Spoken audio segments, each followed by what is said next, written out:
Hello, anyone. I'm Scott Payne. They call me the old farmer. Some of you who have been following the channel for a while know that one of the things I think is important for our gardens to grow nutritious food is rock dust, because of the minerals that are found within the rock dust that's broken down and then it's taken up into the food that we eat.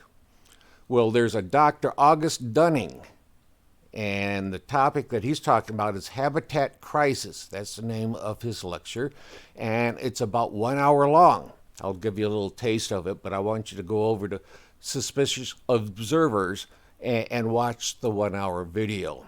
It talks about how we're losing the nutritional value in our foods, and it's kind of disturbing. So if you want the kids to watch it first, and then you judge whether it's appropriate for them to watch. So here it is, Dr. August Dunning. We do have a habitat crisis. And by ignoring this bigger crisis and focusing on this global warming crisis, we need a global tax and a global police and global control and all this stuff. That's the real agenda there. I think everybody probably recognizes it.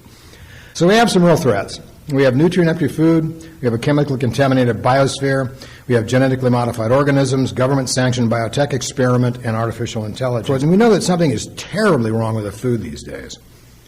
I mean, 1950s and today, there's a big, big change. And I know, because in 1960, here I am playing bass with my band, we're all skinny tooks, there we are, just skinny, but not today. And don't laugh about this, because this is really serious, and what I'm about to show you. This is not normal. This is not right. This is bad food.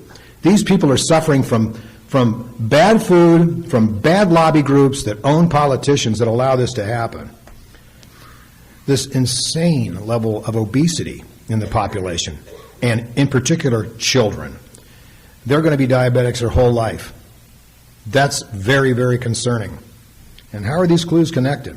Well, we know that Russia makes most of the nitrogen fertilizer, but look, if you look at the chart on the left, they don't use it anymore like that. They don't have that kind of application, and they don't have that kind of agriculture anymore.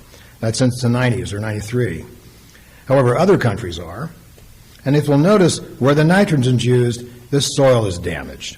The other thing is the historical data shows that a reduction in foodborne minerals is happening at the same time as an increase in mineral deficiency disease. So I call this a one cause and effect. Now, there are a lot of details that this doesn't cover. A lot of the diseases there's other things that are acting on those rates. So I found this chart in 1995 or 6 or 7, and I thought, well, that looks pretty scary, so let's look into that, and I did. And it turns out, yeah, out of all these minerals and all the records, they've been decreasing in a specific kind of pattern. And when I look at it this way, we introduced mechanized farming back in the 30s. And that started harvesting more off the land than the life in the soil could regenerate for nutrients in the soil the following year. And so the yields are pretty good, but the yields started going down, and they started going down and going down. And after World War II, they had no more use for making bombs with ammonium nitrate, so they started bombing our croplands. So they put this high nitrogen fertilizer on there, and it brought the yields back. It was a green revolution. But as you can see, the mineral levels kept going down. Then we reached a really critical point, about 1960, when suddenly the bugs arrived. And instead of fixing what had been taken out and fixing the depletion of the minerals, which is, a lot of people have known about this for a long time, they applied the pesticides, herbicides, fungicides, and of course, that's killed the bugs, but it also dripped into the soil, killed the microorganisms that provide the micronutrients that are available for plants, so they weren't able to produce any micronutrients for the following year, and you got addicted to inorganic chemistry. And then what I call one of the most dangerous things we've ever done, which is this genetic modification of food crops. The problem with GMO is not just that they've changed the genes with viruses in every bite of food, in every cell, in untold quadrillions of cells in a bite of an apple, is providing you quadrillions of bits of virus. So you're going to have an immune reaction to that.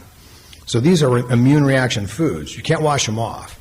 And it's funny, too, because the spinach debacle at Earthborn Farms, where they had to gather all the spinach up and you couldn't cook it out and you couldn't wash it off, you had to submit the stuff and they'd destroy it. They said, well, it was from wild pigs had somehow contaminated these fields in like 3 locations. It turns out that they were experimenting with from Semeta seeds, a new genetically modified spinach strain, and of course, maybe, I'm not saying it did, but maybe the virus became virulent again. Well, that's just a little bit of a snippet of what Dr. Dunning is talking about. And I'll give the link down below so that you can go over to Suspicious Observer and watch the whole video.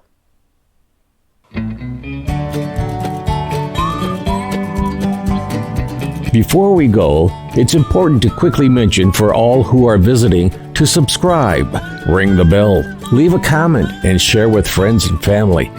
Now for the most important part. Thank you to those who have subscribed. Thank you.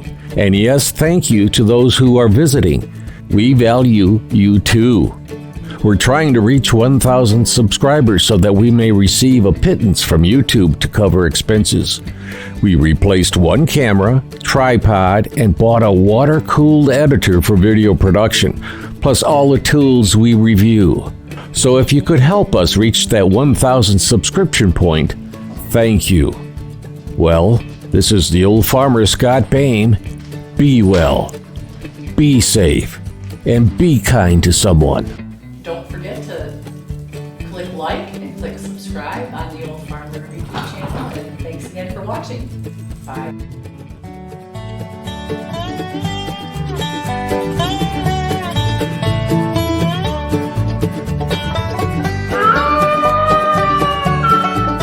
The VFW National Home for Children, providing families of veterans and active duty military opportunities for growth and development in a nurturing community. Please consider a donation to help their children and families. I.C. Rhodes speaking.